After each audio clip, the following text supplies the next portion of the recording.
Otorita IKN siapkan lahan sebagai jaminan investasi.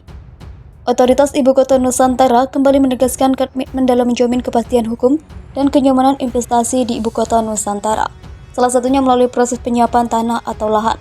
Proses penyiapan lahan dilakukan bersama dengan berbagai kementerian, mulai dari Kementerian Lingkungan Hidup dan Kehutanan, Kementerian Keuangan, tentunya Kementerian Agraria dan Tata Ruang atau Badan Pertahanan Nasional. Ya, yang sudah taken, ini masih proses. Ya, proses artinya bukan berarti berhenti, tapi ini terus jalan. Ya, contohnya untuk pembangunan perumahan untuk para aparatur sipil negara, ya itu sudah ada 6 perusahaan yang saat ini berjalan. Ini sudah ada surat dari pemerintah, baik dari Kementerian PUPR maupun dari Otorita IKN, surat perintah atau surat untuk melanjutkan. Kita ataupun siapa saja di dalam dunia swasta itu biasa ya, adanya satu pembicaraan dengan calon investor, dengan mitra, kemudian di tengah jalan nanti ketemu atau tidak ketemu, deal atau no deal, atau deal yang berbeda gitu.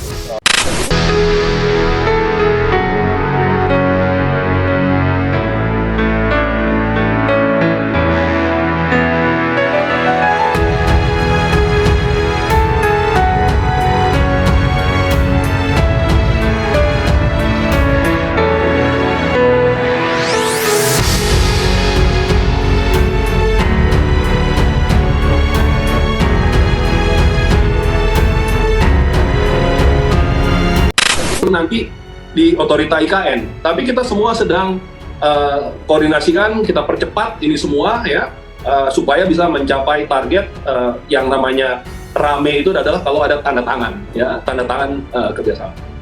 Saya kok masih tetap optimis dengan Pak Doni berdua bahwa sebetulnya kalau kita melakukan structuring yang baik dari IKN ini, tentu investor itu akan jadi APBN untuk men-trigger agar investasi bisa masuk untuk membantu pembangunan IKN.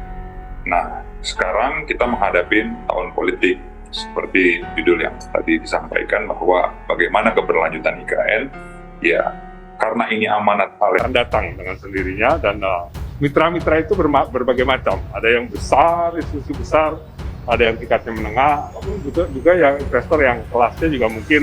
Undang-undang harus dilaksanakan dan harus ada sustainability, keberlanjutan tentang apa yang sudah diamanatkan oleh undang-undang. Untuk itu, pemerintahan baru juga harus berkomitmen tentang apa yang sudah dibuat oleh pemerintahan. Hanya pada satu sektor atau pada satu jenis tertentu, misalnya investor dalam pendidikan, kesehatan, atau commercial area. Jadi, mohon juga masyarakat tidak usah terlalu khawatir. Yang menginisiasi IKN itu sendiri tentang bagaimana kemudahan-kemudahan berusaha, tentang beberapa seperti stimulus lah kita sampaikan kepada pengusaha untuk bisa berinvestasi. Audio Jungle.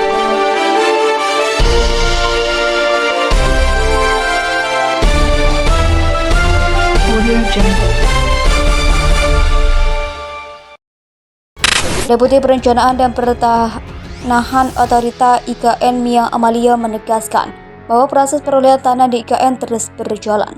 Selanjutnya, tanah di IKN yang diperoleh dari pelepasan kawasan hutan dan atau pengadaan tanah tersebut akan ditetapkan sebagai barang milik negara dan atau aset dalam penguasaan. Mia menambahkan hasil perolehan tanah di IKN akan diberikan hak pengelolaan kepada Otorita IKN. Khususnya tanah yang menjadi ADP selanjutnya dapat dikerjasamakan dengan para pihak yang akan mengembangkan kawasan sesuai dengan rencana detail tata ruang.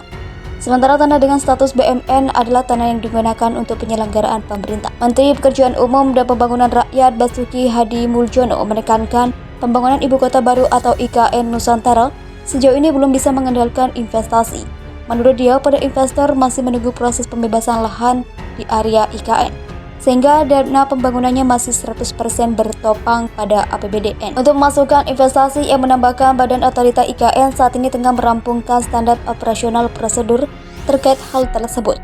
Di sisi lain, pemerintah pusat telah menerbitkan Peraturan Pemerintah Nomor 12 Tahun 2023 tentang izin usaha, kemudahan berusaha, dan fasilitas penanaman modal bagi pelaku usaha di Nusantara.